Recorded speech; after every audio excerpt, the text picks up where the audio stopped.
find you very rude. The Novympia channel is made possible by our gorgeous patrons who get access to the most unappealing crap you'll find anywhere on the whole internet. Cue the snafu!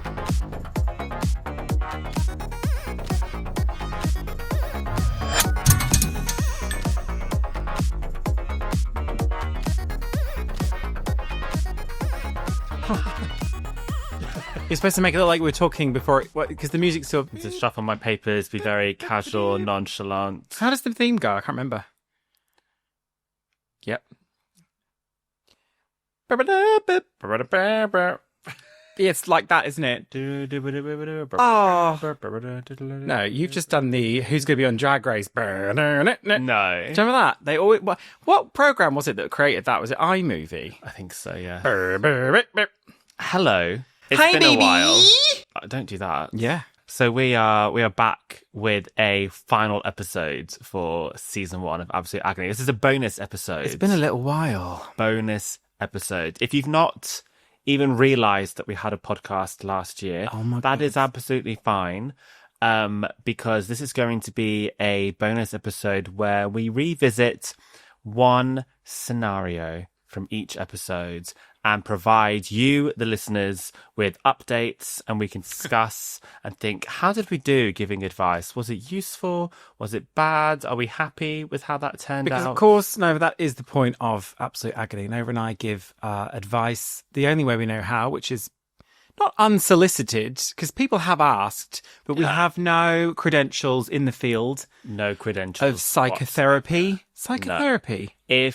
We're going to do a little call out at the end of this episode for some new season 2. theories. We got picked up. But as always, we would like to reiterate that if you are really struggling with some serious issues, we will do our best to give you some advice, but really go seek professional help. Do not. We are what?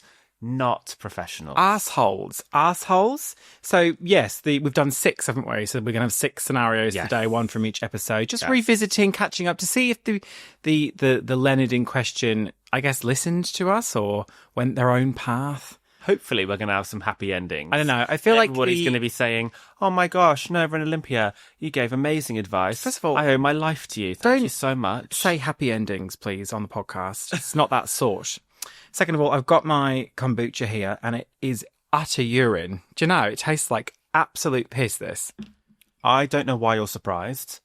No, I quite like it. Tastes like piss. I quite like it. If it's like a peach or, I don't know, some sort of lemon, nice. This is raspberry, and it is just piss. It's urine, but I will drink it. I'm not going to not drink it. That's rude. Listen, I'm not here to kink shame, but that's not something that I'm going to get on board with. I think, do we need to put the E explicit on this one? We have to put it on every episode. Do we? Why? No, we don't. What for? Because we say fuck. Because of that one... Say fuck again. Fuck. That one woman who noshed off her boss. Yeah, I couldn't get hold of her. Well, you know why. Spoiler alert. She was too busy noshing off her boss. Under the table. Very sort of glass table scenario, that, wasn't it? So, but how have you been? Busy. Yeah, any advice you need me to give you? There's got to be so much. Looking at you, there's got to be a fair amount. Excuse me? Yeah, something. That's what do you need very help rude. with? What do you really need help with? I need help with changing the litter boxes later. Okay, so how are we going to remedy that then? Get someone in? No. I think you need help with clearing a lot of your bits in the house. We've come to the point now where there's so much crap in and around this house that we need to... I just filled a bin liner of clothes just the other day to donate. Okay, so that bin liner had a coat of mine in it, and that really was like half the bin liner. So It was still a lot of items. Are you going to double down on that? A lot of items, was it? Yeah. Okay. So clearly, as you can tell, we've not ironed out our shit. We have a lot going on behind the scenes, which is why I think we are uniquely qualified to give advice to other people. Sure. So, I don't know. Do you want to pull someone out of the archives and we'll talk about it? Or any other... Well, let's start with episode 1. Oh, okay. That would be like a really sensible thing to do, I think. Do you know, people did not like this backdrop. So do. People were like, Jesus, that is intense. It's not the most calming thing. Like, do you think this is a calming podcast you'd put on to be like, okay. Or podcasts you don't traditionally watch. Okay. Some people watch it, though. Some people do. This is on YouTube for your viewing pleasure, if you so wish. But that is quite an alarming. It kind of looks like someone's nightmare or something. Yeah, very on brand. Oh, okay. So you think we'll stick with it for season 2? I really like it. Nova loves it. So everyone that said, wow, that's awful, it's a direct insult. I don't remember seeing those comments. You can be very selective with the comments, Nova. You just skip over the bad ones. Well, we all know that's not true. We all know that's not true because there's quite a few of them. So Leonard number 1, this is going back. Do you remember when the first pod was? When did we start doing this? Was it last year? I don't know, but I'm looking for a natural break for our break, and you're not giving me one. Well, Nova, I think this would be a great time for a break. Okay. We've just started.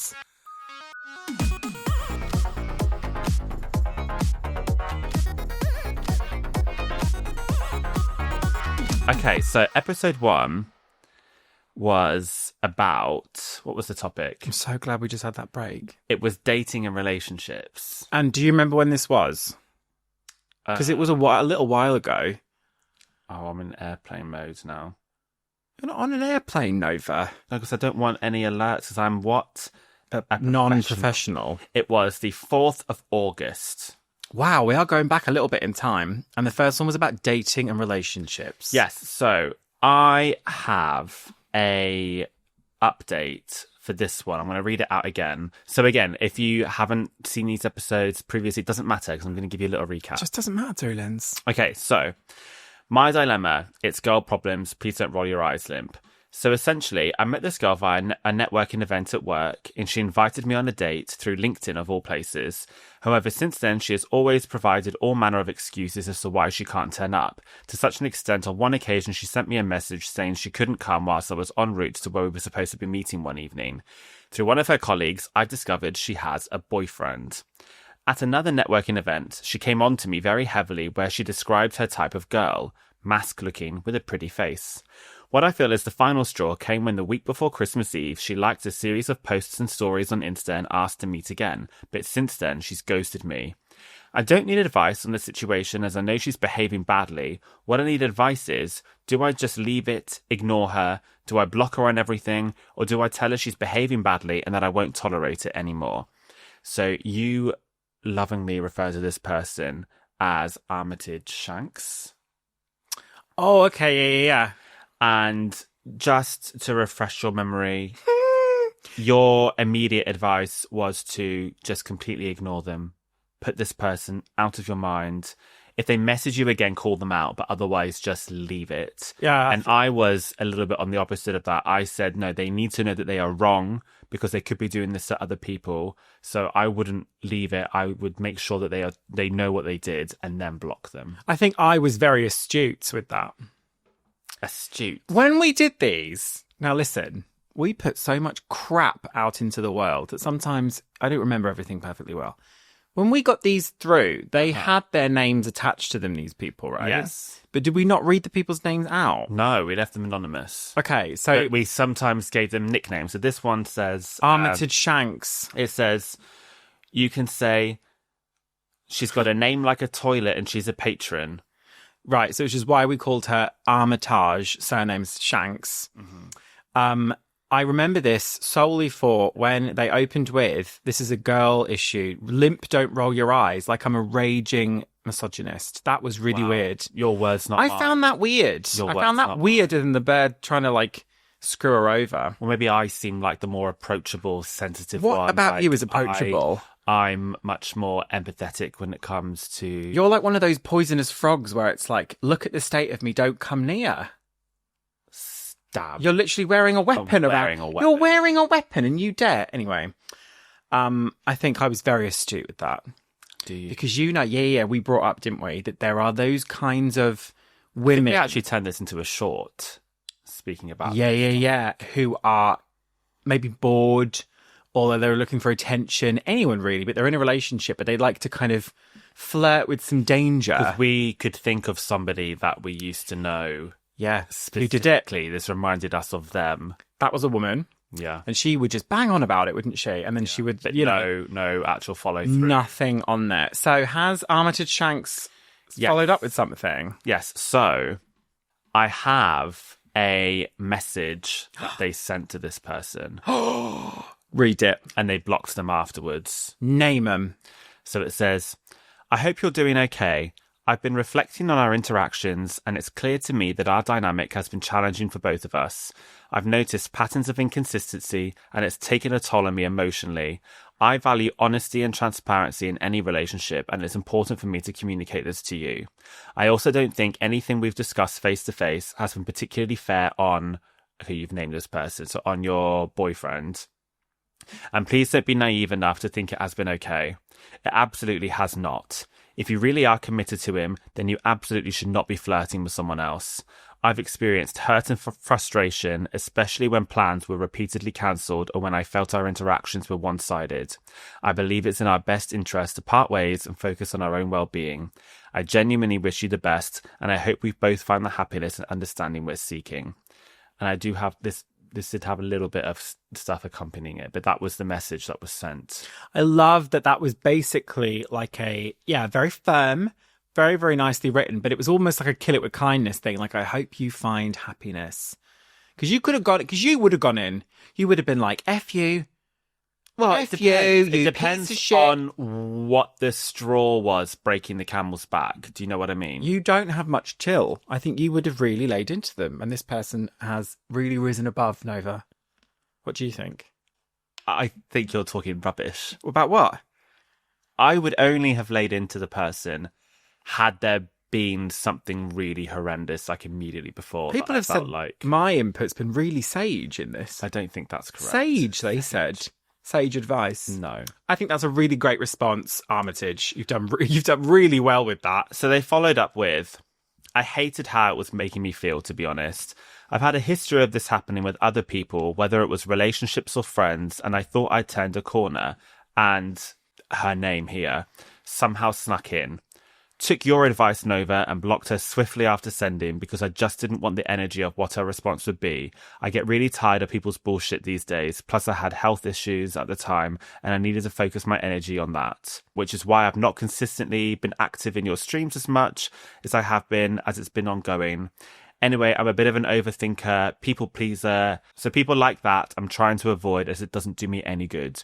Your opinions were aligned with what I was thinking. I just needed a kick up the arse. Good for you, darling. Good for you. So that's nice. I feel like we didn't say anything that you weren't already considering. And you've just described that we just gave you that kick up the arse. So I think that's sometimes all you need is like a bit of affirmation. You just need somebody to tell you, yeah, do it. Do you think that message she wrote was ChatGPT?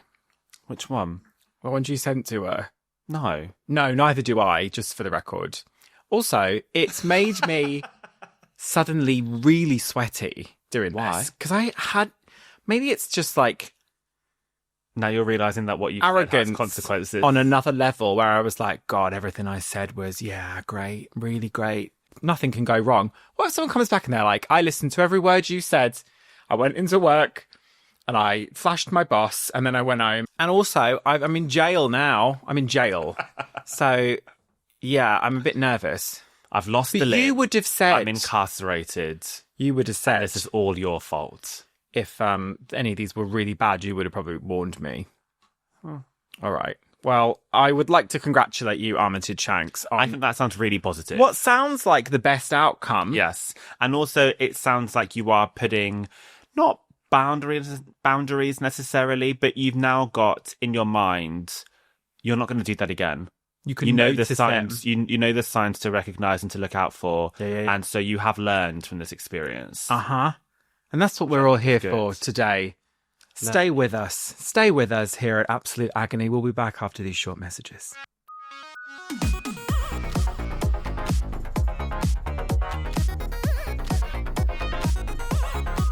Do you think there were some short messages? There would have been.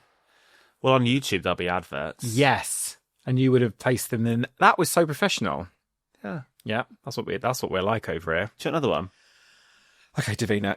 I would like another one. I'm not keeping track of time, by the way. Yeah, no, that's fine. I'll have a look at that. Don't worry. Okay, so episode 2 was jobs and the workplace. When we do season 2 of this, are we going to be like, oh, here's another one about relationships? There's only so many things you can ask people about. You're not going to be like sending your like kitchen appliance related queries. No, again, what I'll do is I'll just take all the submissions and I'll try to group them. You try and group them. Oh, okay, so you didn't ask like... The only time we asked specifically was for Halloween. Okay. That was a good one. I liked that one. Do you remember the one with all the fire on the ceiling? I'm also thinking we might have a special guest in the next season where that would be themed to a specific topic and we'll ask people their questions on that specific topic. Do you know who the guest is? Yes, you do as well, but it's just not been organised yet. I don't know who that is. Okay. Well, episode 2 was jobs and the workplace. Okay. So we don't know anything about that. Do we really? We went into our job history in that podcast. I guess we do, kind of. We do. Yeah, we do. We do. Okay, so this is the one that I have an update for you. Okay. Let's go for it. Hello, girls. Basically, my manager at work is getting too chummy with me. Not in a creepy way, but in the way that he thinks we're friends. We're not. He knows I'm good at my job. I'm a receptionist at a sports stadium, and he has a lot of trust in me and knows I'm reliable. He also lives like a street down from me, and if we're doing late night closes together, he'll give me a ride down to my street because I don't drive, so I don't have to walk in the dark. But lately, it's been going too far, and he's gone from just letting me get away with shit because he likes me, tells me I can take a longer lunch break if I want, doesn't matter if I have to take a day off last minute, etc. And now he's trying to banter with me. Read insulting me as a joke. I came into work the other day. He was like, "Oh, mate, you look so fucking tired." I wasn't tired. I looked exactly the same as I always do. I think I just had my hair tied up. And then the other day, it was him doing 20 questions with me about why I don't drive, and he kept playfully insinuating I was lazy. I have epilepsy and type 1 diabetes. I legally cannot drive, lol. It's like this all the time now, him making digs at me as a joke between mates. He's like double my age and my boss, lol. Anyways, basically, I'm wondering how the hell would I go about making it clear to him that I ain't laughing without pissing him off because I don't want to lose my job. Thanks, girls. I remember this one. Yeah. I remember just, immediately being like, that is the slipperiest slope. If you start kind of taking favors or something, there's a few things there, like you accepted a lift or you have a longer break. There's going to be a catch, isn't there? I mentioned always be cynical when management does you favors because they'll probably expect you to reciprocate. They might be keeping a list, and if ever you say no to something, they'll turn around and say, "Well, I did this for you." Do you know? Why aren't you a team player? Maybe not entirely relevant, but it's one of those things where it's like you put in more effort in your job, and then people think that you'll then do more. It becomes the new standard. It's not accepted as above and beyond. It's not like so that's your standard. Well, I think they deserve more money or deserve a raise. It doesn't necessarily work like that, does it? Or promotion or whatever. So that's tricky, isn't it? So what did we say? So I mentioned that this is the kind of boss who tells other management colleagues that he's the cool boss and he's really chill with his employees. And like he's not like a regular boss and they just have fun. And you would not do that if you were a boss. No. Do you think you'd be a fair boss? I would try to be. You can only try, can't you? Yeah, I don't know. It depends. I don't think I'd want you as a boss. So you said that you think this is the kind of guy that's given a little bit of power, a little bit of authority, and suddenly thinks he's Billy Big Bollocks. Oh my God, yeah, like a real job's worth. Yeah. But you suggested to be a bit more direct, and when he starts to ask things or say things like, "You look tired," like call him out on it immediately and say, "Why do you think that? Why? Why do you think I look tired?" Make him feel awkward. I thought that was a bad idea to be too confrontational. I thought if you're going to do something like that, be gentle, softly. But that's risky in any job, though, because either you stand your ground and do the correct thing and risk them being a dick and kind of firing you or somehow making your life worse when you know that like they're not allowed to do that, but they're going to find a way to do it anyway. Or you just eat shit and let it carry on. It's sometimes it's like an impossible situation. We both agreed that you need to stop accepting these lifts and find an alternative mode of transport. Yeah. Because I said if this was something that developed after you took the job, you must have had a plan to getting to and from when you took the job, and it just so happened that he's now been giving you lifts. So what was that plan? There must be some alternative method of getting to and from work. So we both said that's the first thing you can do. Oh my God, I really hope this is not still going on. Okay, so I asked for an update. Okay. And the response was, hello, I'm happy to update. So, pretty much directly after the release of the pod, I stopped accepting the lift home from my weirdo manager. Good for you. And took the grown-up route of forcing my brother to pick me up from work, lol. Listen, whatever you got to do to make your life easier, that's absolutely fine, Leonard. Because my boss was fucking oblivious to how creepy and weird he was being. They always are. Because he was simple as you like, I then started, based on the advice of the girls, starting every conversation with him with fake anecdotes like, wow, you won't believe what some guy at uni said to me today, and then just repeat something backhanded or creepy my manager had actually said to me, and would slowly watch him put two and two together, which was always fun for me. Before the episode was released, I actually told some of my co-workers about what was going on by telling them, this is so random, but I complained about our boss on a podcast. One of my co-workers said something very similar happened to him, but thought he was just getting a bad vibe from the guy. But turns out our manager had a habit of getting too friendly with the receptionists, and then doing things like, in my case, offering them rides home. But my co-workers had things like having takeout ordered for them on shift and asking personal questions about their love lives, relationships, etc. Just things a manager shouldn't be doing to their employees. Oh, that is so creepy. I'm sorry, that's really not it. My co-worker then brought it up to HR anonymously, and HR then made a vague post on Slack about making sure the admin team are not interrupted whilst they're on shift, lol. He clearly got the hint because we all started seeing less of him. The end of the story is that one day, a few months ago, I showed up to work and there was randomly a new manager on. Old boss had quit with no real notice and kind of just dipped. Not sure why, but also don't care. I'm free. Worst experience of my fucking life. And I also showed my co-workers the pod, and half of my co-workers thought you guys were really funny, and the other half clearly were not the target audience for the Novympia cult lifestyle and just smiled uncomfortably the whole time. Anyways, that's the end to that. The motto of the story is, if you're ever in doubt, complain, complain, complain. That is it. A Leonards. That is it. I think you did very, very well there, Leonard. I think yes. How fortuitous that... It's so unfortunate that this guy clearly just moved to some other department or some other company where clearly he was then going to prey on a lech. He's a lech. That's the thing. And unfortunately, somewhere down the line, there might be someone who, I don't know, gets in the way of his kind of behavior, and it ends up being really, really ugly. But luckily, I think he realized that you were all like clubbing together, or you weren't going to stand for that shit, and he was like, well, I'll give up here. And you're lucky to have such great colleagues, because in theory a problem shared is a problem halved, but you never know if there's going to be somebody that reports back to him and says, oh, Leonard just said this about you. So it seems really good that you had colleagues that you felt comfortable having a conversation with, because lo and behold, you weren't the only one. It's so dicey. Also, it seems like some people had even more inappropriate remarks. Yeah.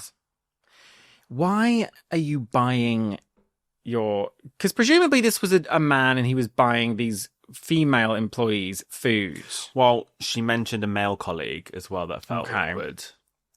I guess because if you try and get people on side for any reason, I don't know, to me it's almost like preempting that something was going to happen and he would need... Yes. He would need everyone on side. That's how I feel. I think it's just red flags all round. Because I worked with somebody, a man in a managerial position, who used to buy us milkshakes and would let us leave a bit early. And in the end, we had discovered that he was stealing and wanted to get people on side in the eventual case that he would get caught or something. He built up this rapport with all his colleagues, and nobody would... nobody would stick up for him, but he was a bit suspicious as well. So yeah, I think you were very, very right to kind of, your ears pricked up and you were like, this is suspicious behavior.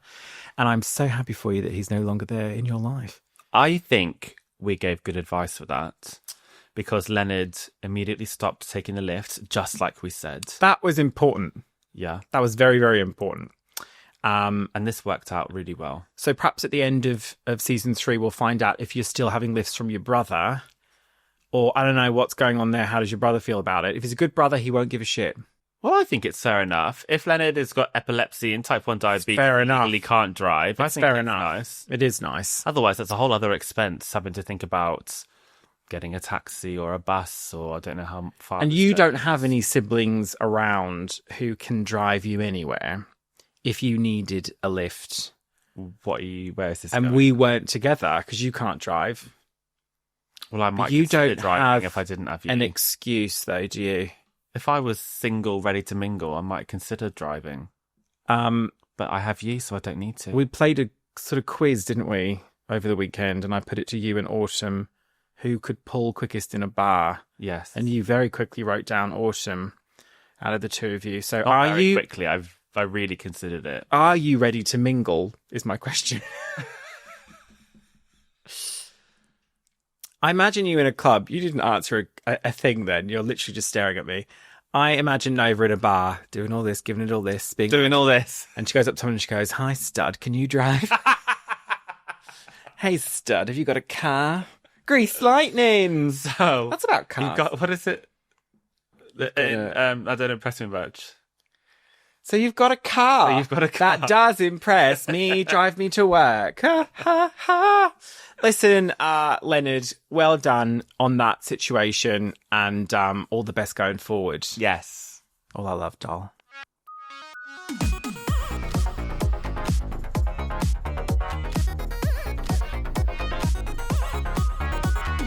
Nova, welcome to the room. Are you ready for episode 3? I'm ready. Which one was this? Okay, so this was it was the 4th of September. Your This was birthday. Friendships. It's not your birthday. Not my birthday. Friendships. This was a juicy one, if I remember correctly, wasn't it? Okay, so Who have we got? hi girls. I'm a married female, older than Brittany but younger than Barbie. Great one. A longtime friend recently RSVP'd to an upcoming Friends reunion with his apologies. He can't make it because he will be on a family beach vacation. Do you remember this one? Okay, there's a couple of things we need to discuss before we go into this. I know exactly which one this is because this was probably the most alarming one we They've had. had a lot of comments. In the whole season, I think this was probably the most alarming one. Also, older than Brittany but younger than Barbie. Yeah, you loved that. Older than Brittany because she's what, 40? I think she's like early, mid-40s. So she's like 43 and Barbie is from the 50s. Barbie would be what, like 70? Don't know. So maybe this lady's in like her 50s. Yeah, that something sounds like about that. right. Okay. No problem. Told him he'd be missed, but have a great time. Then he confesses that this is a trip to try to win back his wife, a female, if that helps to set the scene, from whom he has been separated for close to 2 years. Great. I really hope it works out. Then he informs me that he has arranged for the rest of the family, including their kids, with whom they share custody, to not go on this trip. He wants to be alone with his estranged wife and doesn't plan to tell her until they are actually at the beach, hours away from home. I think it's a terrible idea, as do 2 other mutual friends, both male. I refer to it as an ambush. They are inclined to agree, but they both think we should let him proceed with his plan and hope for the best. I'm conflicted. I'm the closer confidant, but our friend didn't ask my opinion this time. Still, I think someone should point out the wife's perspective, which I don't think he has considered. They have remained on good terms, but live apart. They've been together about 12 years, but none of us know her, just what he shared with us. She hasn't come around when we've had previous meetups. Personally, I hate surprises and would be furious if I expected to enjoy a holiday with extended family, but was duped into spending all of it with the spouse from whom I'd chosen to separate. What do you think? Is it a no-brainer like the guys think? Leave it alone. He's a grown man and it might work out. Or would you intercede if a good friend was likely to get his heart broken and possibly ruin any chance of reconciliation? If so, how much would you say? I appreciate your reading this. If you choose to use it in an Absolute Agony pod, please call me Abby from Arkansas or something. There's a chance some or all of the guys might see or hear it. I frequently direct them to your videos, so they're Novympia fans now too. Thanks, girls. So that was Abby from Arkansas. Listen, Leonard, do you know what?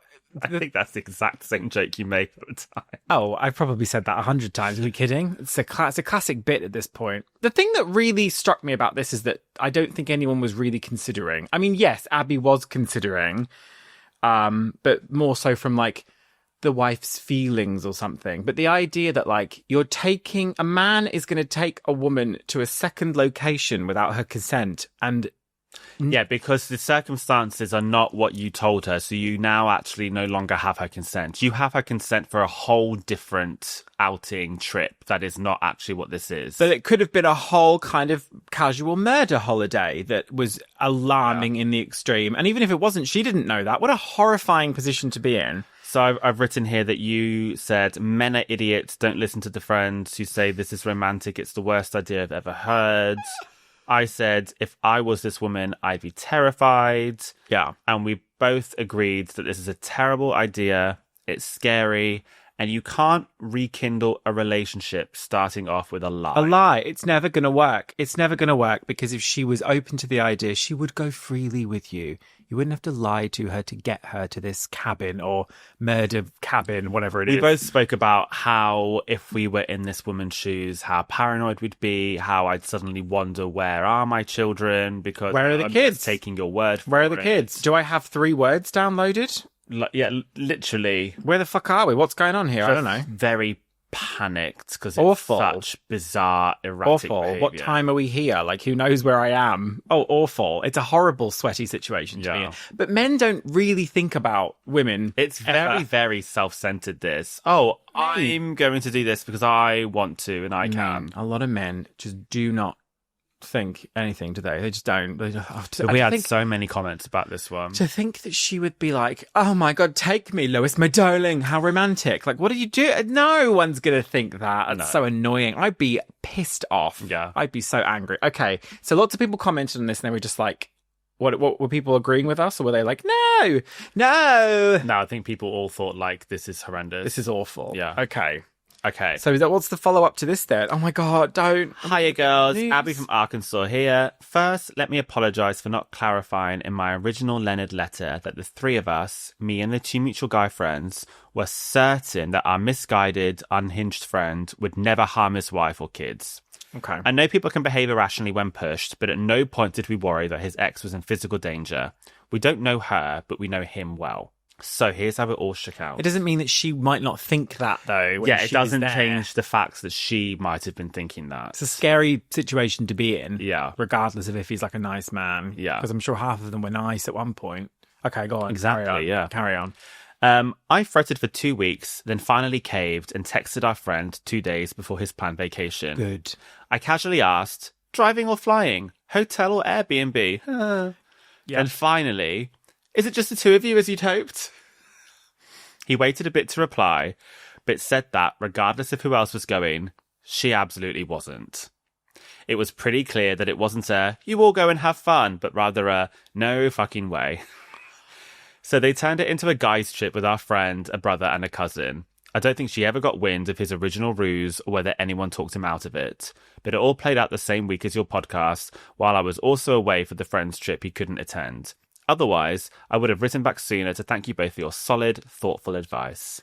Oh, by the way, one of the mutual guy friends, the gay one, left you a comment on Spotify.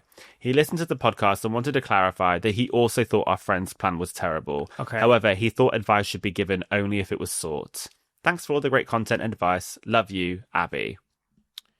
Wait, the friend on Spotify said what? That the advice should only be given, as in to their friend? If they asked for it. So the thing that I guess we didn't really consider at this time, like when this first came in, is that the wife or the ex-wife in question was no idiot. She clearly was never going to go in the first place, even if it was a family thing. Well, we didn't know. I think the idea that he thought they could do a family thing, we just kind of assumed that was a plausible offer, a plausible situation. But clearly their relationship is even more broken than he thought, because she didn't even want to go on the family trip. Hysterical that he thought she would go with them if the kids were there, but she was like, She I didn't won't even even want to do that. I won't even do that. That is even worse, though, because It's then so arrogant. it's so arrogant. I understand that you're friends with this man, but oh my God, he needs to let this woman go. Let her go. Let her go. This is dead and buried, this relationship. There was absolutely no way that scenario was ever going to take place,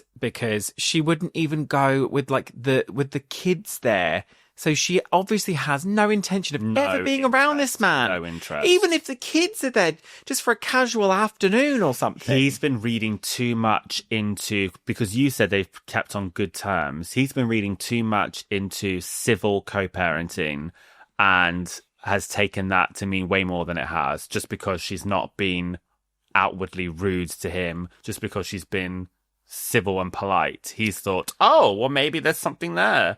No. Move on, sweetheart. Move on. I would also say, in terms of not giving advice unless asked for it, I think when you are really close with somebody, I think part of having a friendship is knowing actually sometimes your friends need to be told, and sometimes you do need to just kind of overstep the line a bit. Yeah. And anticipation is important. That's a difficult thing. It's tricky. Sometimes people don't always want to hear it, but I think if you believe your friend is about to do something damaging either to their mental health. I mean, you've said that you never thought that this person was in any danger, but this could have really damaged their mental health. This could have really upset them. I think it's always right to actually give unsolicited advice. Well, not always, no, though. You don't have to say everything that comes into your head all the time. If someone else is potentially going to be... If you think you could save somebody embarrassment, if you think you could save them hurt, and this is quite an extreme situation, like...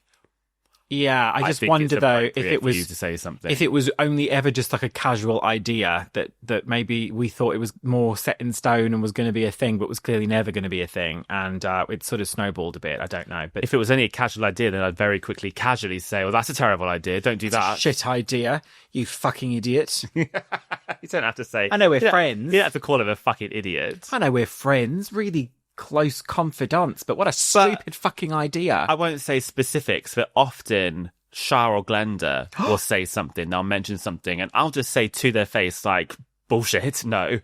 Like, I will literally just say to them, like... different, though. Absolutely not. Because we don't know the IQ of these people, but we have a fairly solid idea about them.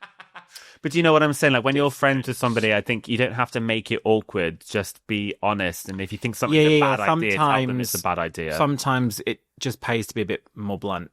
Sometimes. Yeah. Sometimes, Nova. Sometimes. Because if this did go badly and he ended up heartbroken, he could turn around and say, "Oh, why did nobody warn me? Why didn't anybody say anything?"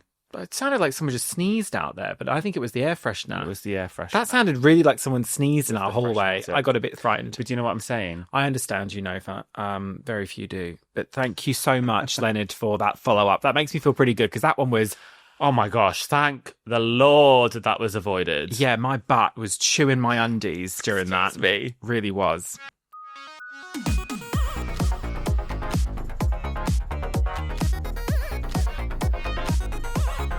Okay, cast your mind back now. Can't do it. To the 17th of September. Your birthday. This was episode 4, School and Studies. Why do you never correct me when I say everything's your birthday? Because what's the point? Oh. I'm not going to cease doing it. Aren't we civilized co-parents? I fucking thought, but apparently not.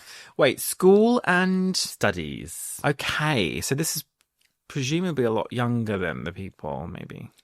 The Leonards. Dearest Lump and Nova. Well, I don't like that. That's rude. I, 22, trans female, bloody hate my uni degree. Oh. I've hated it since first year, but due to family pressures, I've been unable to leave or change course. I'm on a primary education course. I'm now in year 5, had to repeat my final year due to some personal issues.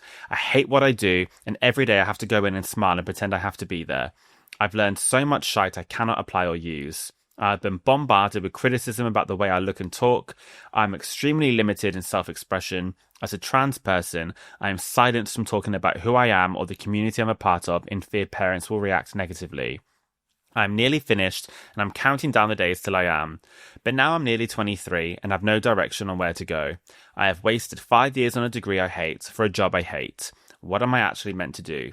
All the best. So they were training in education to be a teacher. Primary school teacher. And they spent at least, it says now in year 5, had to repeat my final year. Okay. So 5 years on a degree they hate for a job they hate. So you mentioned here, you left your uni course hating the course, but you learned so much about what you did want to do and who you wanted to be around. You had a lot of life experiences, so you didn't feel like you wasted that time. It's never wasted. It's never wasted. And you also said, don't put pressure on yourself, feeling like it's been wasted. You are still young. Oh my God. To be 22? At this time. I don't know about you, but I am not feeling 22. Love to be 22, but isn't that the thing? So you didn't. I wonder if you experienced this at any point where I had left uni and crapped myself on a daily basis about like everything's over. I've got no direction. My life is going to be awful. Because people really impress this on you because it's such a final thing. You have your degree or you've been studying. Well, this is where I was before going to uni, and it almost made me go to uni. I almost just picked anything, just so I could go to uni because I felt like I had to. Yeah. And I think that's one of the best life decisions I ever made was not going to university. Because I so nearly did. Yeah. I went to open days. I had prospectuses. I so nearly went. But I mean, that's the pressure they put on you is so intense that I understand how miserable you were probably feeling when you sent this message in about like time wasted and stuff. And it really, it maybe it just takes a bit of time to kind of figure that out for yourself. But it's so not the end of the world. It really isn't. And yeah, I'm sorry, but that's very astute what I said. I think we should make a note. Astute. Yeah. Well, I'm sorry, but a lot of it is astute. She come up with a different word. Oh, just really, really great. Where it's like, I mean, I learned so much about who to trust and you could spot signs in people about when they were trying to take advantage of you. And time management, all this kind of shit. I think learning that you don't want to do that is also beneficial. Learning that you don't want to do it is great because at least now you're not wanted to at one point, and now you know. 15 years down the line into the career, and you're like, actually, these kids are fucking assholes, aren't they? I remember saying that this doesn't help you in your position now, but if anybody is earlier on in their degree and they're feeling like this, I think if you're less than halfway through your degree, drop out. If you really hate it that much, leave it. If you're over halfway, you might as well see it through to the end. Because I wrote here, a degree in anything is useful, regardless of what it is. It's still an achievement. It's still it's something to put on your CV to show that you are educated to that standard, that you can self-discipline to the standard that you've got a degree. But if you are that miserable and you're quite early on, do something else. But I wonder if listening to that back, I don't know if this was something that Leonardina discussed or thought about at the time, but is there a way they could have parlayed it into some kind of guidance or education for trans youth? You did mention that. Did I? So I said, right now, if you hate teaching, then don't teach. Don't do it. Just don't do it. Don't do it. Mm-hmm. You don't have to use this degree. I mentioned that having a degree, I remember like off the top of my head, to do a TEFL course, you have to have a degree, and it doesn't matter what it is it can be in absolutely anything, but you need a degree. There's like it's useful for lots and lots of different things. Mm-hmm, mm-hmm. But we have an update. Oh, I really hope this is good. Go on. Hey girls, I ended up finishing my degree and graduated last year. Okay, good. I still enjoyed aspects of teaching, but it wasn't the path that I've chosen. Okay. With lots of encouragement from my partner, I decided to make a big change. I am now studying to become a special effects makeup artist. Oh my God, that's great. I started last August and have enjoyed every second. I am surrounded by weirdos and creatives, and I feel like I fit in really well. I've even worked on a couple short films already, and I've done makeup for a couple stage shows too. I am doing so much better nowadays. I am excited to learn again. I couldn't have done any of this without my partner. Thanks for the amazing advice also. It means a lot. I love Thanks that so much. I am so over the moon. How exciting. Do you know what is so incredible to me? Because I remember when this came through thinking at the time, and I had the same thought just a second ago about, well, why don't you, is there any field you can go into that's like, has a lot more kind of adaptability or is some kind of creative role? And then kind of pulled back because I was like, not everyone is like creative.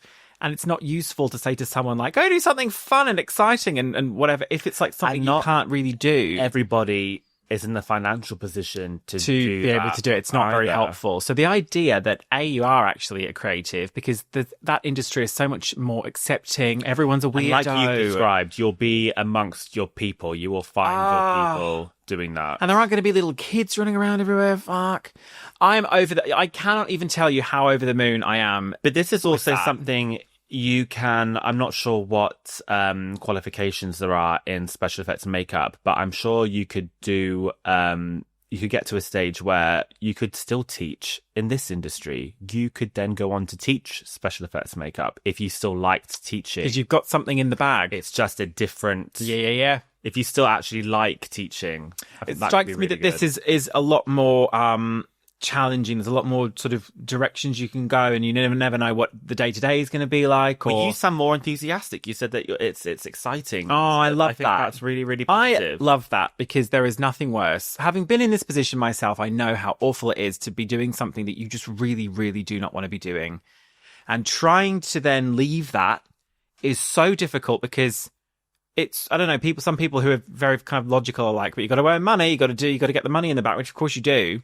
So it's very, very scary it is difficult, to take the leap and actually do something that you want to do. It's next to impossible. So I'm so made up for you, Leonard. That's lovely.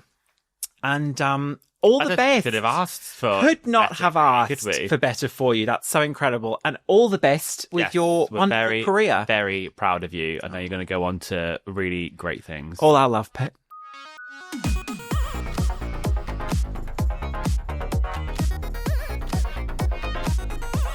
Okay. Do you know I'm just on cloud 9 about that? That last one. I think that's good, lovely. What a great follow-up. You couldn't ask for better than that. Episode 5. This was 1st of October. 1st of October, your birthday. I am a little bit gassy because from the kombucha. This is not a drink that you take on a podcast, is it? The next time you go, I might get some kombucha, I'm going to go, no, baby, no. Shanga kombucha. I might get some kombucha. Okay. I'm going to say, no, you're not. Yeah, but... Actually, that's incorrect. This has no sugar. Do you reckon it usually comes with sugar in it?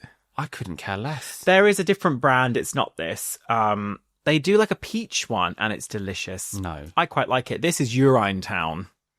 But I shouldn't have it because it's making me burp. Stop drinking. Episode 5 was about... Family. Mm-hmm. Okay. This was an interesting one. Okay. I was really eager to get feedback on this. Hello, girls. I have an odd predicament. I recently found out my stepsister secretly got married. Oh, my God. She doesn't know that I know, and I'm not sure if/how to approach it. Okay. My stepsister and I are pretty close, I thought at least, and she's had a tumultuous on-off relationship with a guy for almost a decade, who I'm not a fan of because of how he's broken her heart. Last year, she announced they were engaged and pregnant. I thought the good sisterly thing to do was smile and congratulate her and never say anything negative about the turd she was with again. Which I think is fair, because that's two big commitments. It's obviously not going anywhere, so it's not helpful, is it? Sometimes you got to just eat crow. Yeah, it's past the point of no return, sadly. Yeah. Fast forward to her baby shower that she enlisted me to help host, and my friend and I were put on camera duty with my dad's DSLR. Being an old man, my dad never clears his memory card, so we were having to delete old man pictures off the memory card to make space for pictures from the shower. In the course of this, we found the pictures of my sister's wedding 6 months prior. I'm so glad we have an update about this one, because I was livid about this. My dad, her mum, and the family dog were in attendance, along with the groom's mother. I was a bit shell-shocked, as she had mentioned plans for her wedding over the past few months, and none of them included the fact that she was already married. I'm really torn about this and don't know how to address it. On the one hand, my logical side says they likely wanted to get married before the baby arrived, which is fine, and they still want to have a big wedding later, which is also fine. Maybe they wanted to keep it small. They only wanted the parents there. Also understandable. Where I get stuck is them not telling me about it. My sister has a long-running habit of not telling me about big changes in her life. Job changes, long vacations where she'll be out of the country for months, moving, relationships, etc. I don't think it's anything to do with me being judgmental, because I'm not. And as much as I dislike her secret husband, I've only ever said negative things about him once, when they were broken up, and she specifically asked for my opinion. Even then, I kept it more to the issue of how she was being treated. She grew up as an only child until her parents got married when we were 16, whereas I already had 2 other siblings. Her family is also quite nosy and likes to gossip, but excluding me makes me feel like I don't make the inner circle cut. But the dog does? ? And also comes with the awkward knowledge that my dad has also been keeping this from me. When I've confronted her about not telling me things, she has 2 tactics. The first being to pretend she did tell me, or that she must have forgotten. The second being to flip it on me and accuse me of not caring about her life. Really, if someone historically chooses not to tell you things, you start to feel like they don't want you to know. Several months have passed since I found out, and I haven't yet addressed it. What would you do? The way I found out felt like it was out of a movie or something, The dramatic in me can't help but want to reveal that I found out and how. But part of me worries it would justify their choice in not telling me in the first place. Love you both. Interested to hear your opinions on this. Leonardra. There was a... Leonardra. Yeah. Leonardra. Thank you, Leonard. I think, this irritated me for a few reasons. If it was like a shotgun thing, they wanted to get married real quick because there was a bun in the oven. A bun! Still say after the fact. Well, first of all, I understand not saying beforehand because that can kick up fast. Families can be a nightmare. Like, oh no, you have to. Blah, blah. If you've done it already, you can be like, well, it's too late now, but you could still. I just think, first and foremost, it's 2025. If we're still doing shotgun weddings, you're two tits short of an udder. Like, who gives a fuck? It's so embarrassing to me, people would do that. I think that there was the other. What was the other sort of scenario? Was that that we thought potentially it was that they it may have just been like the first wedding. You know, when people have two. So it's like the mini one. Well, it doesn't sound like that because this was 6 months prior to finding out and several more months have passed. So usually you would do, fairly close together. Unless within the same year. Well, either way. I mean, unless they wanted to do a shotgun wedding because there was a baby coming and that had to be the one that was real and like witnessed and stuff. And then they were like, when we have money somewhere down the line, we'll have an actual big one. And just say. But then just say. So they clearly just got married and didn't tell her. We both were like, ask her. Why have you not asked her? You could maybe ask a guest, to ask someone else who was there. Ask your dad maybe, but like, just ask her. And then I said, it doesn't have to be a big drama because you mentioned the inner dramatic inside of you. Just be casual about it and see what she says. It doesn't have to be a big deal. Just bring it up and see what happens. But unfortunately, does it not feel a little bit like, because she doesn't like the husband and there will be reasons why she doesn't like the husband. And to me, it strikes me that the husband had a big part to play in that. And some very controlling partners like to split people up, don't they? Well, you don't know until you ask. You don't know until you ask. And you ask. I don't know why. See that. I wouldn't worry about like. I mean, it's difficult to say, isn't it? Because some people just don't want to have the drama, and nobody likes confrontation or an argument or anything. But I would have asked very quickly. Sure. And now I'm nervous to find out what happened with this one. Did she ask? Hello, girls. Totally fine with you reading an update. I hadn't asked her about it because, to be honest, I was worried her answer might make me feel worse. If it was something about me or our relationship specifically that made her not want to tell me, and I'd worried I'd get emotional, I'm an angry crier, and it would further justify her keeping it from me. The long and short of it is, no, she has never come out and talked to me about it, and 2, the cat is now out of the bag. On her 1-year anniversary... So I thought some time had passed. It sounded like a lot of time had passed. Okay. She posted an announcement on Instagram with pictures from the wedding saying it had been a year. I liked the post and didn't comment. But to be fair, the day she posted it just so happened to be the day I was at a funeral for a friend of mine that had passed suddenly. She didn't know this, so I didn't really have the capacity to discuss it. She reached out to me a few days later to ask something simple and innocuous, and I replied being normal. A couple of days after that, her mom tried something similar. The vibe I got was that they were trying to open a conversation in hopes I'd ask or say something about the wedding. But I'm kind of in the mindset at this point that if she didn't want me to know, then I don't need to know. She can have her reasons. I'm not sure anything she explains at this point will make me feel better. And I think getting upset about it will make her feel justified in keeping it from me. The real twist in this now is I'm engaged. It was a surprise. We've been together 16 years. Don't you tell her. And I kind of thought it wouldn't happen. It was on Halloween at home while we were dressed up, handing out candy outside. It was nice. Really sweet. We told my family at Christmas, and my stepsister has now asked me at least 3 times if I'm going to have a wedding, which I've never heard anyone ask when someone's announced an engagement. If. And my response has always been, of course we will. I know she feels guilty. An invite. I know she feels guilty about all of this now, and she's been heavy-handed with compliments about my kindness and generosity over the holidays, my cooking, etc. She tiptoes around me like she's waiting for a bomb to go off. I'm an extremely stubborn person, as I'm sure you can tell, lol, and I'm just determined at this point that if any of my family wants to talk about this, they can bring it up. They kind of have a history of making me the bad guy in any sort of dispute, and I don't want to walk into that trap again. So there it is. Thanks for taking the time to read my story. I appreciated your perspective and hilarity as always. Thank you both and love the pod. Do you know, my mother is very... Oh, your mother? Oh, my mother is very... Don't say anything. Don't do anything. Just don't make it... Don't rock the boat. And I think a lot of people of her generation are very similar. Just like, I don't know if it's like a British thing, just very kind of like, don't make it... Just kind of thing. And I'm not that. No. I'm not that. And because I find it really dull at this point. If you're, I mean, honestly, it's up to you. And if you're happy to kind of keep it going, but from where I'm sitting, I would be bored of every day having everyone tiptoe around. I'd be like, oh my God. At this point, I really don't care. Like, can we just talk about it? Have it be done with? That was fucking weird. You know, I know that everyone knows. We all know. I would find it really boring to keep that going for so long. But it's up to you. It's your call. Of course, you're invited to our wedding because I'm not a monster, so you don't have to worry about that. You've still got an invite. Like, the thing that really I still think is a thing there is all these people seem to be involved in this now. The one person who's had no input whatsoever is the husband. You're right, actually, because that was not mentioned in this. He has nothing to do with this. And why is that?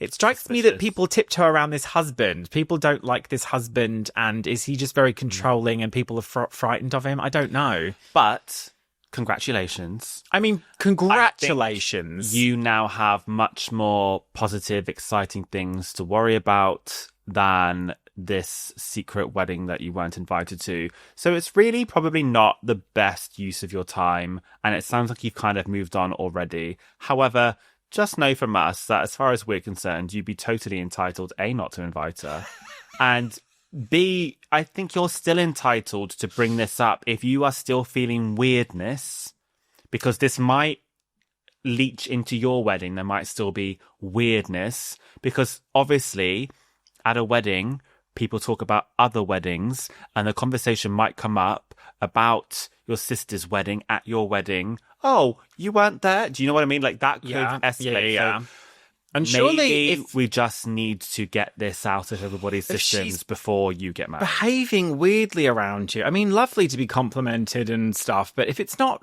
normal on the level, I'd be so kind of like, oh God, can we just get back to the way it was? Like, does still feel like the air needs to be cleared. Yeah, I mean, look, you took the high road, which you should be commended for, not EastEnders storming in and being like, why wasn't I invited? You took the high road because ultimately, it's their life.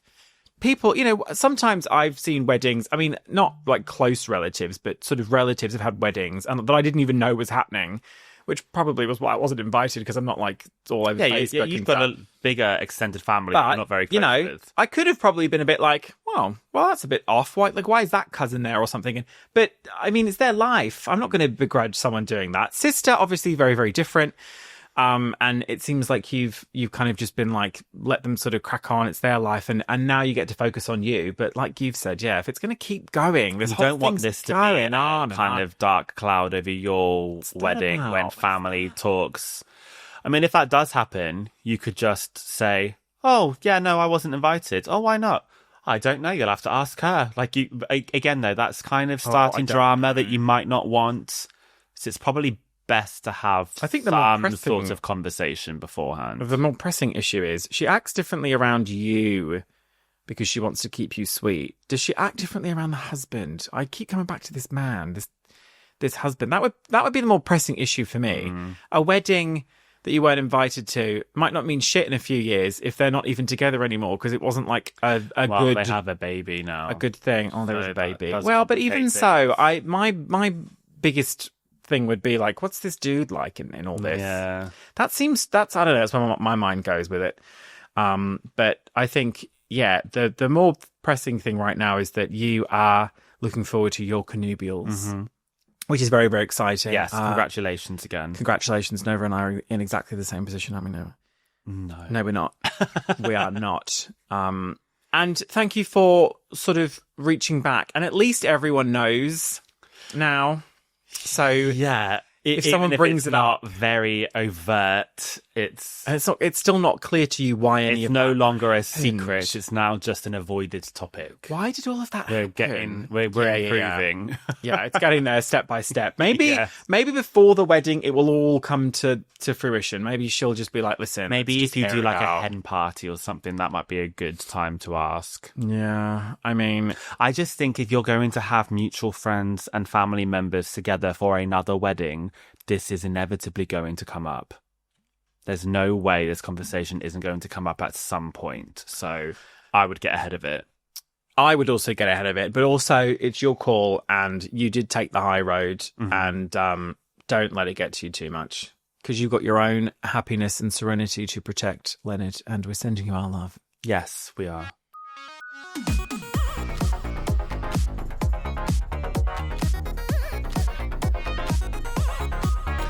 Okay, our final episode Was this a Halloween one? was a Halloween special. How is there going to be a follow-up to this? This was on the 15th of October. Your Let's check birthday. this out. Okay, this was quite a long one, so I'm going to read it out because I think we'll need a refresher. Oh, ghost story, is it? Yes.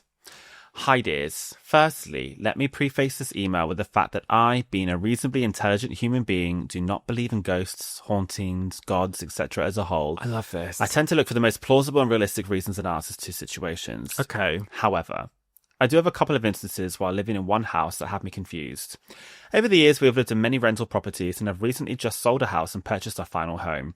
In all but one of these houses, I have zero complaints and nothing strange to report. This one house we rented, though, was a strange one. We moved into this particular house after living in an apartment for a while. It was a bungalow out in the countryside and had extra bedrooms and bathrooms and nice lawns. All was good. We now have the space for our child and to have friends over, and everyone seemed to like it at first. Then these little things started to happen. Knocks at the front door, but nobody was there. Things falling over, off of shelves, the usual weird stuff. Our car alarm randomly started to go off at night, something that had never happened before. Can I just pause you real quick? This is the fire one, isn't it? Oh my God. Okay, go on. We didn't think much of it until one night that our friend was over and both car alarms went off at the very same time. Annoying, but not the end of the world. We didn't have close neighbours, but maybe it was someone just being irritating. Another night, as I was in a bedroom using our desktop computer, at the end of the hall, I heard someone faintly calling from the living room. Oh, God. I continued to play on the computer, and I heard it again, louder. It happened a third time, and as I made my way up the hall, the door swung open as my partner angrily said, "What? Stop calling me! The child is asleep and you know where I am." I snapped back, saying, "I'm not calling you, it's someone up here." We argued over and back about who was calling who, but it was very late and our daughter was asleep, so we ended up just leaving it. But it was 100% coming from inside the house. A couple of weeks later, as we sat watching the TV, we heard a massive crash, like something big was after being knocked over. I don't know what that means. Something big was after being knocked over, coming from the baby monitor in our daughter's room. It sounded like a wardrobe or dresser had been knocked upside down. We both ran down the hall and both headed straight for the bedroom and burst in the door to find her sleeping in a perfectly tidy room. We checked everything inside and out, but never figured out what that noise was. Again, maybe just interference on the monitor, but that was the only time it happened, and it was very strange. Shortly after this, my daughter then started to talk about the man. Oh, God. Of course she did. Petrified to stay in her own room, our daughter was now refusing to sleep in there. Many attempts to reassure her didn't work. She would run out screaming that the man scared her, or the man pushed her, or the man was in the wardrobe. Children say things and act up, but it wasn't nice seeing her so upset all the time and afraid of her own bedroom. All this happening while babysitters and friends were hearing strange sounds and knocks, feeling like something touched them, feeling uneasy and cold in the house, eventually leading them to still calling over, but to avoid sleeping over. One friend did end up staying, but halfway through the night came in petrified and slept on the floor at the end of our bed, claiming that scratches on the wall sounded like it was full of rats. Everyone was now uncomfortable in this house. It wasn't a nice feeling. Then came the kicker. I am reluctant to even share this as I'm fully aware of how crazy it will make me sound. Years of Google searches have yielded no results, and unless you were there, you would call BS. I know I would anyway. One night, completely out of nowhere, the entire living room ceiling started to what I can only describe as rain fire. I am fully aware that this sounds ridiculous. It was almost like tiny sparks gently falling like snow, dropping very slowly. It only happened for 4 or 5 seconds, but it was enough time to look around the entire ceiling and panic. Running outside to check that the house wasn't on fire and grabbing our daughter from our bed, we then stood in disbelief outside, trying to comprehend what had just happened. Again, I know I sound like a lunatic, but they were friends with us and they were just as confused. Okay. I am sure that there is an explanation for this strange incident, but we have yet to figure out what that is. We moved shortly after this and have not had anything like this happen again in any other house we've rented or owned. Not a single thing. So my question is, what the actual fuck was that? Warmest regards, Leonard. So my initial thing was, I believe you. Yeah.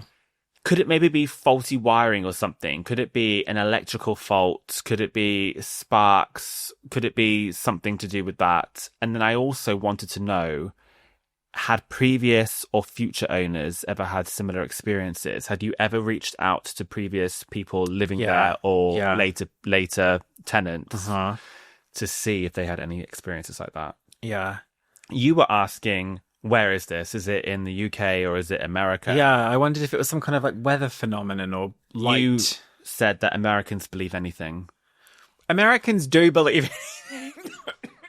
Not all of you. And you followed up by saying, not suggesting you're lying, but this sounds a lot like paranormal activity. Also, the things you're describing sound more demonic than like a ghost. I wondered if it was, I remember at the time thinking, if it's like light, you know, sometimes you see a video on Twitter and it'll be like that waterfall, but it's just as the sun's setting and it looks like fire, like some kind of light. Dust or something maybe catching the light. Was it time of day, sun was setting and it was like you could, you know how there's like dust in the air? Was it coming in at an angle that made it look like fire? Something to do with that kind of thing. I'm not suggesting you're making it up at all. It just, on the one side is like, okay, there has to be an explanation for it. On the other side, did we ever ask, was there ever a house fire? Was there ever a fire in the house? Like, I don't think we did ask that, no. I wish we had done. Because it sound like it's sort of like ghostly shit going on. Something that happened, maybe. I didn't even consider that, yeah. I don't think I'd thought of that the first time, but was there ever a house fire? Echo of a previous event. Yeah. Like almost like a time slip or something. I'd love to know if there was a house fire. I'm presuming that we don't find out if there was ever a house fire in this response. I do have an update, though. Okay. This is Leonard, is it? Yes. Okay. Let me just check. Yes, Leonard. Hi, Leonard. Just to confirm a few points and answer a few of the questions. Okay, go on. We are not Americans that would believe any old shit. Okay. No, not suggesting you are. I'm not suggesting you are. We are living in the south of Ireland. My daughter was around 4 when we were living in this house, and it was in her own room for the first time and in a toddler bed, so there was a need for a monitor. Also, she was at the end of a long hall because we lived in a bungalow, so it was just so we could hear her if she woke up. We didn't personally hear scratching ever, but our friend was petrified that time she said she heard it. The knocks on the door were weird, and it was always the front door, which we didn't use. There was a side door beside where the parking was, so everyone would use that door. The knocks were always on the front door. You'd expect this in an estate or built-up area, but out in the countryside it was a bit odd. Not exactly paranormal, but definitely irritating. I'm very aware that most of these things are stereotypical of hauntings. While I don't think we exaggerated, I'm sure we were hypersensitive and extra observant, almost looking to confirm there was actually something going on with every little knock. I feel it sounds bad when told all together as a story, but we also had long periods where nothing happened, and we did live in that house for over a year. The raining sparks from the ceiling. Before we get on to the raining sparks, though, so I also appreciate that, like, one of those things you'd be like, oh, okay, whatever, let's just move on. But there's a couple of things that all came together. A series of unfortunate events. Very much so. But also, like, each one of those things probably would have some sort of explanation. It's just kind of bizarre. And also probably a bit like water torture-y. If you hear that over and over and over again, you'd be irritated, wouldn't you? To the point where you'd be like, what is doing it? If you never had an explanation and it kept frustrating. Happening. Yeah. You'd be frustrated, which is probably where your mind then goes to kind of paranormal. So I'm not poo-pooing any of this, but let's hear about the raining sparks. The raining sparks from the ceiling is the thing most remembered by friends from that house, obviously. It was the entire ceiling spaced out, but seemed heavier in each corner. The slow falling like snow is the most confusing thing about that situation. I don't know what it was, but I know it definitely was not dust. It was at night with only a lamp on and was very obviously little orange embers almost. Again, I'm sure there's an actual reason for this. I just haven't found what it is. As weird as that was, the voice in the hall for me was the strangest thing to happen. We both heard the same thing at the same time and have no explanation. We both still speak of it as our strangest occurrence. This is the only thing that I find extremely creepy.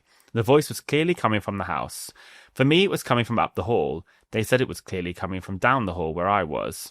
It was an adult's voice and definitely not the child. She was asleep literally across the hall from where I was on the PC. She herself never said that she heard a voice or that the man spoke to her, just that he was in the room or that he pushed her or scared her. She has no recollection of any of that now that she's older. She only ever complained about this in her bedroom, no others. Very odd, but children can dream and be influenced by TV, etc. We now reminisce about it and talk about all the different stories we have and our friends have. I still think it can all be explained logically, but I just haven't found the answers yet. People have always said that they'd have moved out straight away and don't know how we stayed there for so long. But it's funny because at the time, we knew it was strange, but honestly, we didn't see it as a massive deal. Looking back, it feels like we should have been a bit more concerned. Not for a ghost, but like you said, maybe a wiring issue. We did find out later that the house was renovated and extended years before and was actually a very old building. We don't live in that area anymore, so don't know if anyone else found it strange to live there. I may have to try and look into this and report back for the look back episode in the second series. I'm sure will happen. So there was no further update provided because this was given without me reaching out. And I did ask, I said, can I share this? Have you got anything else to add? And they didn't have anything else to add. Well, first and foremost then, Leonard, if you did reach out, I would like this to be an ongoing saga, this. We can make a whole documentary about this. Did you reach out and ever find out if the people who had lived there since have experienced anything? Have you ever Googled the address to see? Because sometimes local papers will or used to do articles about like haunted houses, even if it's just like a very, very small article. And you can get a free trial with newspapers.com. If it's a slow news day, that can be covered. A free trial. See, if there was ever a fire in that house, because I'm assuming that's a rare thing, isn't it, within the history of a house, to have the house be on fire at some point is quite rare. So if there was a fire there, I would shit and poo. Especially if it was renovated significantly a few years. What was that about? Maybe. The fire thing is the weirdest. Everything else, small orange embers falling like snow. Everything else, all right. The voice. If it was definitely, you said it was definitely a voice. Is there any way it could be some kind of malfunctioning radio, TV, something? There's a potential wiggle room for there might be some explanation for that. The scratching, I don't know. Maybe you had maybe there were rats. Maybe there were rats, or I don't know, something like that. Children tend to invent things. Maybe there was just some sort of imaginative, I don't know, or dreaming going on. There's something there. Yeah. With each of those things, you don't know, but there is always a kind of thing. The fire thing, short of people saying they're making it up. It's also the fact that you both saw it together. If there's multiple witnesses, that is freaky. The thing that I'm imagining glitter falling. We didn't have before, did we? There was a description that it was more concentrated in the corners of the room. I'm imagining glitter can look like embers. Just the light in the right but way. It would almost look like a kind of rain. You know when, what do they call that? The spark curtain, like at a performance, you see the sparks falling down. So on the ceiling, but slowly coming down. Orbs. But if it was anything physical, you would see it on the floor. Yeah, so it was definitely some kind of, it was just more... You say that it wasn't dust as well. I wonder how confidently you can say that. I also wonder if there is any potential. I mean, you would have done Googling about this, but if there is any kind of because you can get ball lightning inside, can't you? It's a very rare phenomenon, but I'm pretty sure lightning isn't orange though. No. But there might be some, I don't know. I'm not a meteorologist. If there is any kind of weather phenomenon that would occur where it would look like falling golden orbs. Or was it actually not something that was physically there at all? Was it some kind of really unique, strange reflection of light? That's what I'm talking about. I don't think there was anything there. I reckon there was some... Might there have been some sort of reflective surface or some kind of object that was catching the light in a weird way that you'd never noticed before? You follow up with an update and you found that there was once a house fire where people died in that house. Then I'll believe whatever you say. Then it was like a ghost fire. What an unusual aspect of like paranormal activity. You don't hear about that. This is the only one where we don't have like a nice ribbon to tie in a bow. No, and it's so visual as well. It's such an interesting story because it's like you can picture being in there and you would be like, what the fuck is happening on the ceiling? Plelalays. I don't know. First of all, thank you so much for that update. Yes, thank you to all the Leonards that actually... Please send more though. Send more. I don't feel like we've got enough.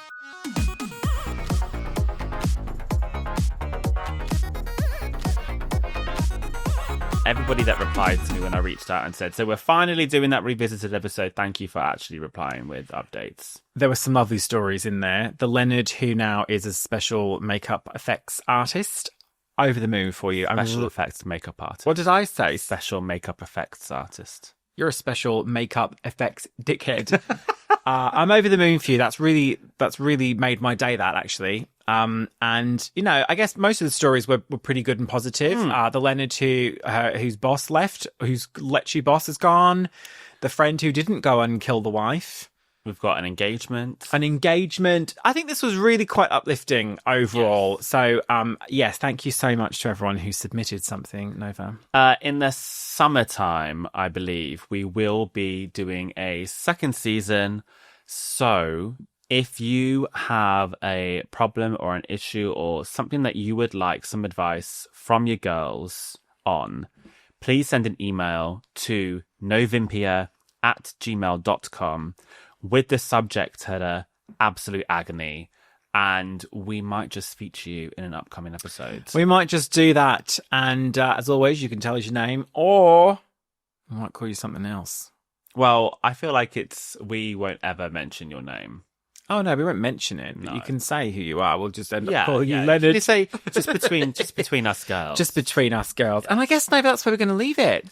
Yeah, so Thanks for joining us. I know it's been some time after the last episode, but this is now the proper final episode of season 1. This is capping off season 1 of Absolute Agony. And maybe you'll have to go back and listen to all of them. Oh, Absolute Agony. Absolute Agony. Oh no, I hate that. I'm sorry. That is agony to hear in your ear holes. If you are watching this on YouTube, please give this video a thumbs up and consider subscribing to our channel if you haven't already.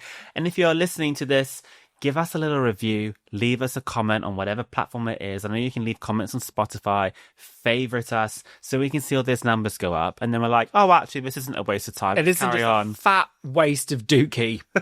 That might define how long season 2 is, whether it's just another 6-7 episodes. So, maybe we'll stretch it out to maybe 10 or more. The network will give us more money. Don't say stretch it out. And we'll have to... Okay, that's where we're going to leave it then, because Nova's ruined it. All our love to you, Poppets. Ta-ra. And a special shout out to our newest patrons: Ivan L, Harmon Vanderbeck, Lena, Hen Britton, Nina Lee Joseph, DJ Ellie, John and Chip, Paige Higgins, Fanny Fullercox, and Andrew Webber. Okay, can we put these a little bit closer together and post for a thumbnail? Not too close. Just a little bit. Join the Patron, we'll do a shot of Patron.